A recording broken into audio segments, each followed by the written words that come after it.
딥페이크 성범죄와 관련한 기획보도 마지막, 정부 차원의 디지털 성범죄 대응 방안을 살펴봤습니다. 이단 JMS 정명석 교주의 여신도 상습 성폭행 혐의와 관련해 증거인멸에 가담한 경찰관이 검찰에 넘겨졌습니다.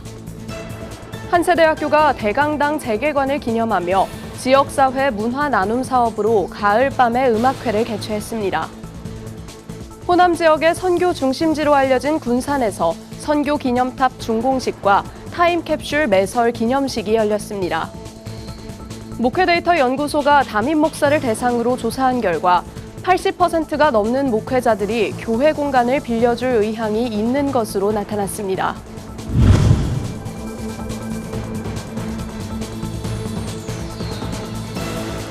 시청자 여러분 안녕하십니까? 굿TV 뉴스입니다. 딥페이크 성범죄와 관련한 기획보도 마지막 순서입니다. 정부는 디지털 성범죄 대응 예산을 늘리겠다고 했지만 여성가족부는 대책이 없습니다. 장관은 8개월째 공석 상태인데요. 정부가 적극 나서 컨트롤 타워를 세우고 디지털 성범죄에 대안을 마련해야 하지만 현실적으로 제대로 기능할 수 없는 상황입니다. 장세인 기자가 보도합니다. 정부가 내년도 예산안을 국회에 제출했습니다. 딥페이크 등 디지털 성범죄 대응 예산을 126억 원으로 40% 증액했다고 밝혔습니다. 딥페이크, 보이스 피싱과 같은 첨단, 지능 범죄 대응 역량도 더욱 강화할 것입니다. 위변조 동영상 분석과 불법 촬영물 추적 등 수사 처벌 관련 예산을 3억 원에서 35억 원으로 대폭 늘렸습니다. 반면 여성가족부의 디지털 성범죄 피해자 지원센터 운영과 이칠 권리 관련 사업 예산은 2억 원 삭감됐습니다. 그 이유에 대해 정부는 디지털 정보에 대한 삭제 지원 시스템 구축이 완료되었고 디지털 성범죄 피해자들의 요구 사항에 대한 수요 조사가 끝나 예산이 줄게 된 것이라고 설명했습니다. 하지만 딥페이크로 고통받는 피해자는 지금도 계속해서 늘고 있는 것이 현실입니다. 교육부는 올해만 해도 중고등학교에서 딥페이크 성범죄 피해자가 주간 단위 18명씩 늘어 누적 피해자 920명에 달했다고 밝혔습니다. 정부가 지난해 디지털 성범죄 예방교육 예산을 15억 원 삭감한 데 이어 여성가족부 장관 임명도 8개월째 보류하고 있는 상황이어서 실질적으로 정책을 끌고 갈 주무부처가 없는 것이나 마찬가지라는 비판이 쏟아지고 있습니다. 여가부가 중심 잡고 경찰, 방심위, 방통위, 법무부, 해외사업자와 협력해서 대응해야 하는데 8개월째 장관 공석이고요. 딥페이크라는 중요한 현안 생겼는데 지난 4월 이후 장관 주재 여성폭력방지위원회 단 한 차례도 열지 않았습니다. 여성가족부가 성폭력 예방 관련 프로그램을 개발 보급하는 책임이 있지만 제대로 역할을 감당하고 있지 못하다는 지적입니다. 이 딥페이크 성범죄 피의자의 98% 남성, 83%가 10대예요. 구조적이고 제도적이고 문화적인 것이 작동할 수밖에 없었다. 성평등이라는 본질 자체가 누구나 해야 되고 온 사회에 뿌리 내려야 하는 어떤 가치관과 세계관, 실천의 영역이기 때문이라고 생각을 하고요. 전문가들은 기성세대의 성의식이 청소년에게 전수되기 때문에 전 세대에 걸쳐 성평등 교육을 마련하는 게 대안이라고 입을 모읍니다. 매번 달라지는 정책과 급히 마련하는 대책들로 장기적인 교육이 어려운 상황.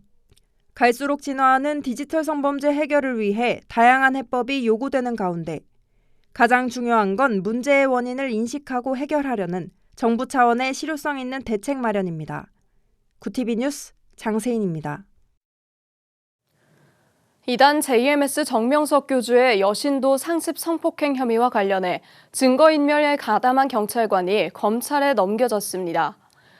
6일 뉴스원 보도에 따르면 서울경찰청 광역수사단 반부패 범죄수사대는 증거인멸 교사 혐의를 받는 강모 경감을 지난달 28일 검찰에 불구속 송치했습니다.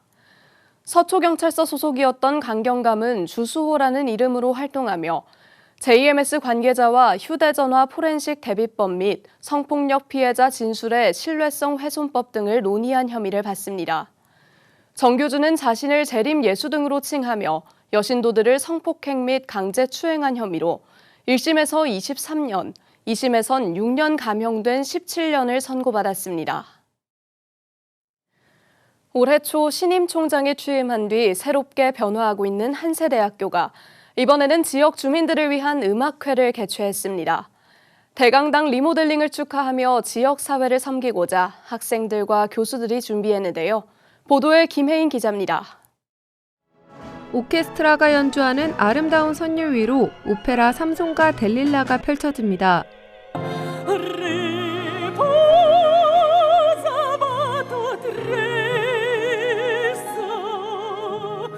그리운 금강산과 투우사의 노래 등 익숙한 멜로디가 눈길을 사로잡습니다. 한세대학교가 대강당 재개관을 축하하며 지역 주민들과의 문화 나눔을 위해 준비한 가을밤의 갈라 페스티벌 현장입니다. 한세대학교는 지난 9월 김한모 HMG 그룹 회장의 지정기부금으로 대강당 리모델링을 마쳤습니다. 인재 양성과 지역 사회를 섬기길 원하는 기부자의 뜻을 담아 최신 음향기기로 바꾸고 한세 멀티퍼포즈 그랜드홀이라 이름 지었습니다. 오늘의 음악회는 HMG 그룹의 김한모 회장님의 후원으로 재탄생한 HMG 홀 개관을 기념하는 행사입니다. 저희 한세대학교는 음악회 등의 행사를 통해 지역사회를 섬기고 또 동반 성장해 가고 있습니다. 앞으로도 많은 프로그램을 통해 여러분을 섬기겠습니다. 이번 공연은 한세대학교 180명의 학생들과 교수들이 지역 주민과 함께하고자 개강 이후 매일같이 연습해 준비했습니다. 클래식에 친숙하지 않거나 기독교 색채가 짙은 음악을 낯설어하는 이들을 위해 선곡도 신경 썼습니다. 큰 좋은 대학일수록 지역과 함께 발전하는 그런 대학이 많다고 제가 봐왔습니다. 이 좋은 홀에서 저희만 즐기는 게 아닌 지역 주민들을 다 초청해서 함께 즐길 수 있는 지역의 대학으로 발전하고자 하는 마음에서 이런 음악회를 준비하게 됐습니다. 음악회가 오기 어려운 게 아니라 손쉽게 접할 수 있는 걸 알고 자주 와오셔서 관람하셨으면 좋겠습니다. 학생들과 함께 교수들이 모두 모여서 하나의 힘을 모아서 기쁘게 연주를 준비하고 있었습니다. 그래서 모이는 과정에서 연습하는 과정에서 서로에게 힘이 많이 되고 그리고 기대치보다 더 많은 능력을 더 많이 끌어올릴 수 있는 좋은 값진 시간이었던 것 같습니다. 50여 명의 오케스트라가 연주하는 서곡으로 시작된 공연은 예술학부 성악과 학생들로 구성된 콘서트 콰이어의 공연을 지나 뮤지컬 배우 카이로 유명한 정규열 교수가 이끄는 공연예술학과 학생들이 준비한 뮤지컬로 끝이 났습니다. 어둠 너머로 달아나는 죄수 신께 버려진 타락한 자 신께 맹세코 포기 하느리 마주칠 날까지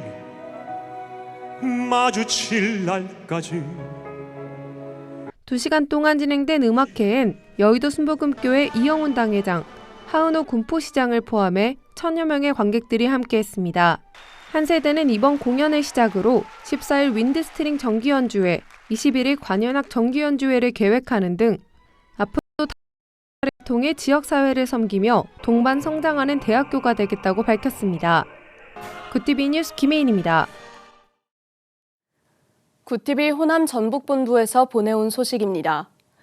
호남 지역의 선교 중심지로 알려진 군산에서 선교 기념탑 준공식과 타임캡슐 매설 기념식이 열렸습니다. 군산 전킨 기념사업회와 군산시가 공동 주최한 이번 행사는 외국 선교사들의 헌신을 기리고 군산 지역 선교 역사를 되새기는 자리로 채워졌습니다. 선교 기념탑은 7m 높이의 계단형 조형물로 선교사들이 타고 다녔던 배 모양을 형상화해 지역 선교의 상징으로 세워졌습니다.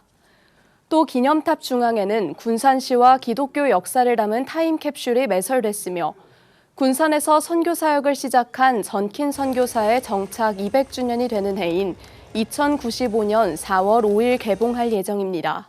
이곳을 통해서 많은 분들이 오셔서 이곳에 은혜를 받고 나도 이렇게 선교사님을 닮아야 되겠다, 배워야 되겠다, 이렇게 실천해야 되겠다 하는 것을 결단하는 그런 기념비적인 기념탑이 됐으면 좋겠다 생각이 됩니다. 이 밖에 내년 상반기 개관을 목표로 진행 중인 선교 역사관은 구암동 3.1운동 역사 영상관 옆에 들어설 예정으로 멜본딘 여학교를 모티브로 디자인돼 전시실과 교육 공간, 체험실 등 다양한 시설을 갖출 계획입니다. 목회데이터 연구소가 담임 목사를 대상으로 조사한 결과 80%가 넘는 목회자들이 교회 공간을 빌려줄 의향이 있는 것으로 나타났습니다.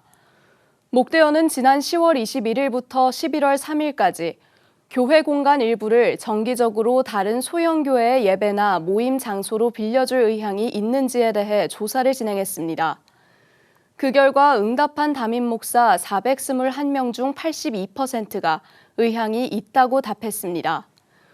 교회 공간 일부를 소형교회나 개척교회의 예배나 모임 장소로 빌려주는데 목회자들이 적극적인 태도를 보이면서 작은 교회 활성화에 긍정적인 영향을 미칠 것으로 보입니다. 한국기독교교회협의회가 제38회 한국교회 인권상 후보자를 공모합니다. 교회협은 한국교회 인권상은 한국에서 가장 오래된 인권상으로 우리 사회의 인권 증진과 민주, 평화, 평등 실현에 기여한 국내외 개인이나 단체에 수여하고 있다고 밝혔습니다. 후보자 추천 접수는 이달 22일까지 메일이나 한국기독교회관 한국교회 인권센터에 우편으로 하면 됩니다. 교회협은 추천받은 후보자에 대한 심사를 거쳐 12월 9일 오후 6시 기독교회관 조회홀에서 인권상 시상식을 열 계획입니다. 교회협은 한국 사회와 교회가 직면한 어려운 상황 속에서 더욱 깊은 책임감으로 인권 증진과 평화 공동체 구현을 위해 올해부터 NCCK 인권상에서 한국교회 인권상으로 명칭을 변경했다고 덧붙였습니다. 재단법인 세계성시화운동본부가 제6대 전북성시화운동본부 대표회장에 전북군산양문교회 김도경 목사를 선임했습니다. 김도경 목사는 전북기독교총연합회 회장과 전북장로교단 연합회 회장을 역임하고 현재 전북목회자협의회 회장직을 수행하며 전북 도정 발전을 위한 리더십을 발휘해왔습니다. 공동대표회장으로는 전주대학교 총장 박진배 장로가 선임됐으며 이들의 취임 감사 예배는 오는 23일 군산 양문교회에서 열릴 예정입니다. 신임 대표회장 김도경 목사는 성시화 운동의 비전에 따라 전북 14개 시군에서 목회자와 평신도들이 연합해 기도운동과 전도운동, 사회책임 사역을 활발하게 전개할 것이라고 밝혔습니다.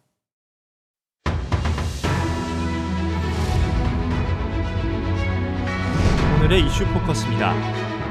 미국 대통령 선거가 시작되면서 대선 판도가 한국 경제에 미칠 영향에 관심이 집중되고 있습니다. 하지만 이 가운데 결과와 상관없이 대선 이후 한국 경제를 짓누르는 불확실성이 확대될 거란 전망이 나오고 있어 우려가 커지고 있습니다. 이와 관련해 한국경제산업연구원은 미국과 중국의 수출을 전적으로 의존하는 구조에서 벗어나기 위한 구상이 필요하다고 말했습니다. 국방부 홈페이지에 대한 분산 서비스 거부, 이른바 디도스 공격이 발생해 군이 대응에 나섰습니다. 6일 국방부는 전날 오후 5시 30분쯤부터 국방부 인터넷 홈페이지에 디도스 공격이 가해졌다고 밝혔습니다. 디도스 공격은 과도한 트래픽을 순간적으로 발생시킴으로써 정상적인 데이터 전송을 방해해 웹페이지를 다운시키는 해킹 기술입니다. 앞서 한국인터넷진흥원은 지난 1일 북한군의 러시아 파병 등으로 인한 사이버 위협이 커지고 있다며 러시아 해킹 그룹 등에 의한 디도스 공격에 대비해 보안 대응을 강화해야 한다고 권고한 바 있습니다. 오는 9일 부산에서 열리는 불꽃축제에 100만 명의 인파가 몰릴 것으로 예상되면서 행정당국이 대대적인 안전점검에 나섰습니다. 부산시는 7일부터 이틀 동안 광안리 해수욕장 7개 구역과 도시철도 6개 역사 등 수영구, 남구, 해운대구 주요 지점 42곳을 중점 관리한다는 계획을 밝혔습니다. 중점 관리 지역에는 지자체 공무원과 경찰, 소방 등 안전관리요원 6,700명이 배치될 예정입니다. 당국은 축제 당일 인파가 집중되는 광안리 해수욕장과 해변로에 총량제를 적용해 수용인원 20만 명이 초과할 경우 출입을 전면 통제한다는 방침입니다. 한국계로는 처음으로 미국 연방상원의원의 도전장을 던진 앤디 김 연방하원의원이 현지 시간 5일 미 대선과 함께 치러진 선거에서 승리했습니다. 한국계 미국인이 미 연방 상원의원에 당선된 건 김 의원이 처음이며 미 동부 지역 전체를 통틀어서도 아시아계 최초의 연방 상원 진출입니다. 민주당 소속으로 젊은 나이에 뉴저지주에서 3선 연방 하원을 지낸 김 의원은 이번 선거 과정에서 특유의 승부사 기질을 발휘해 기득권을 혁파하는 모습으로 미 정치권과 언론의 주목을 받았으며 마침내 연방 상원의원 자리를 거머쥐었습니다. 국내 대기업이 최근 2년 6개월간 임직원에게 부여한 주식 기준 보상 규모가 4조 5천억 원에 육박하는 것으로 나타났습니다. 6일 기업데이터연구소 CEO 스코어에 따르면 시가총액 상위 500대 기업 중 주식 기준 보상 내역이 있는 167곳을 대상으로 조사한 결과 2022년 1월부터 올해 6월까지 주식 기준 보상 부여 규모는 총 4조 4,360억 원으로 집계됐습니다. 주식 기준 보상 규모가 가장 큰 기업은 현대차입니다. 현대차는 해당 기간 동안 4,975억 원 규모의 주식 보상을 임직원에게 부여한 것으로 조사됐습니다. 구TV 뉴스 권현석입니다.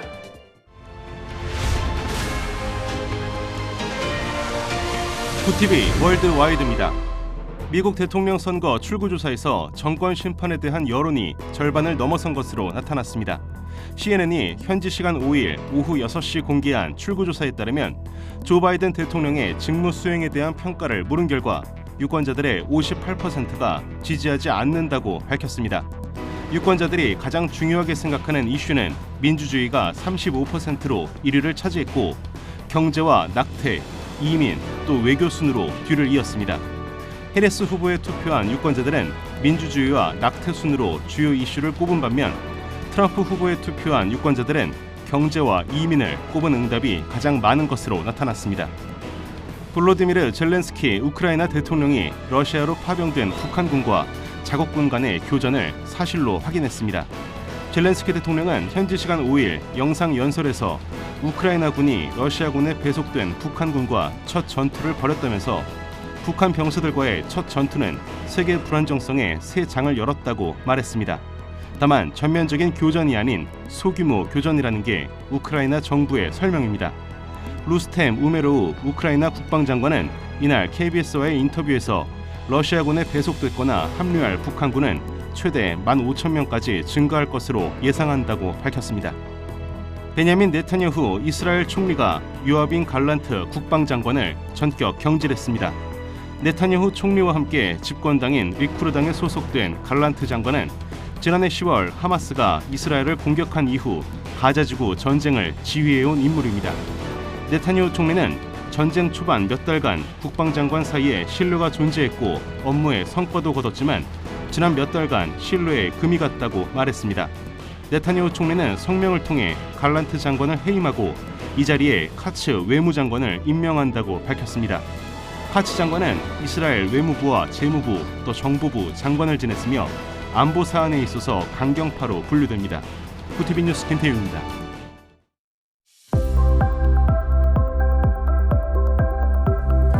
내일은 절기상 겨울에 접어드는 입동입니다.